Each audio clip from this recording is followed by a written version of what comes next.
नमस्कार दोस्तों, स्वागत है आपका एक बार फिर से आपके अपने YouTube चैनल पर। आज मैं आप सभी लोग के लिए एक ललही सोहर गीत लाई हूँ। उम्मीद है आपको ज़रूर पसंद आएगा। अगर आपको ये सोहर ज़रा भी पसंद आए तो प्लीज़ कमेंट में ज़रूर बताइएगा। चैनल पर नए हैं तो चैनल को सब्सक्राइब करिएगा, गाने को लाइक करिएगा, शेयर करिएगा। आंगने में बैठी गोतिनिया, गोतिनी ताना मारई, गोतिनी ताना मारई हो। बहिनी हमारी दुआरी जीनी आऊ, ललन मोर खेलई नजर लगी जई हई हो। बहिनी हमारी दुआरी जीनी आऊ, ललन मोर खेलई नजर लगी जई हई हो। सब सखी पोखरी खनावई, तकुस गड़वावई, तकुस गड़वावई हो। मैया सब सखी छठी मैया पूजई, मैं कैसे छठिया पूजऊँ, मैं के छठिया वाऊँ हो।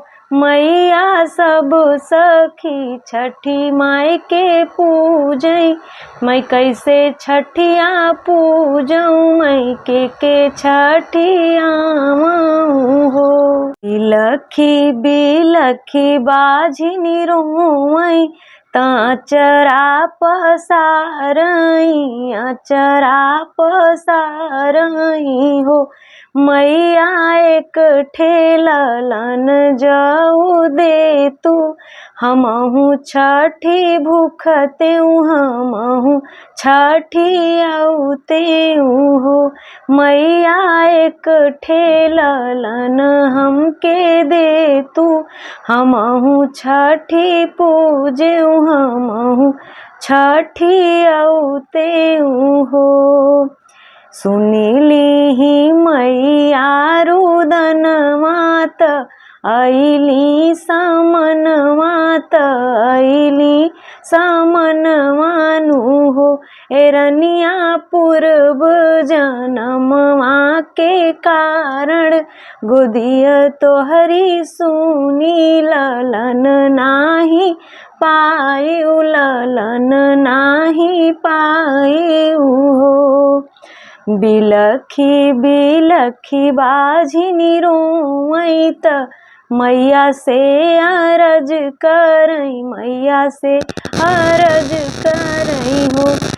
मैया लोग हमसे रहिया बेरामई, बाझिनी गोहरामई, बाझिनी गोहरामई हो। चुप रह बेटी चुप रह, मनवा में धीर धर, मनवा में धीर धर हो। बेटी बतिया तू मान हमार, ललन तोहरे हुई है हो, रिल तोहरे हुई है हो। बेटी मान तू बतिया हमार, ललन तोहरे हुई है हो, रिल तोहरे हुई है हो।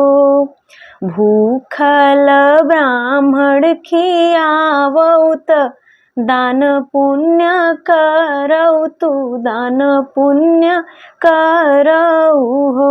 रनिया सासू ससुर सेवा करियू, ननद के दुलारियू, ननद के दुलारियू हो। रनिया गोदिया में आई है ललनवा, कि सब दुख दूर हुई है, सब दुख दूर हुई है हो। जैसई ललही मैया कहली, रानी बचन मन लीनी, रानी बचन मन लीनी हो। बहिनी रनिया के गोदी अइले ललनवा की, सब दुख दूर भये, सब दुख दूर भये हो। बहिनी रानी के गोदी आइले ललना कि सब दुख दूर भये, सब दुख दूर भइले हो। एक हाथ लिहि कुश अक्षत, दूसरे हाथे ललना, दूसर हाथे ललना के हो। बहिनी उमरी घुमरी छठिया पूजई, त ललन छठिया मई, त लालन छठिया मई हो। बहिनी उमरी घुमरी छठिया पूजई, त लालन छठिया मई, त लालन छठिया मई हो। जैसई मोरी गोदी भरलू, त हमई जुड़वायु, तू हमई जुड़वायु हो। छठी मैया जे करे न होई है ललनवा, ओनहु घरवा जावो, ओनहु जुड़वावो हो। छठी मैया जे करे न होई है ललनवा, ओनहु घरवा जावो, ओनहु जुड़वावो हो।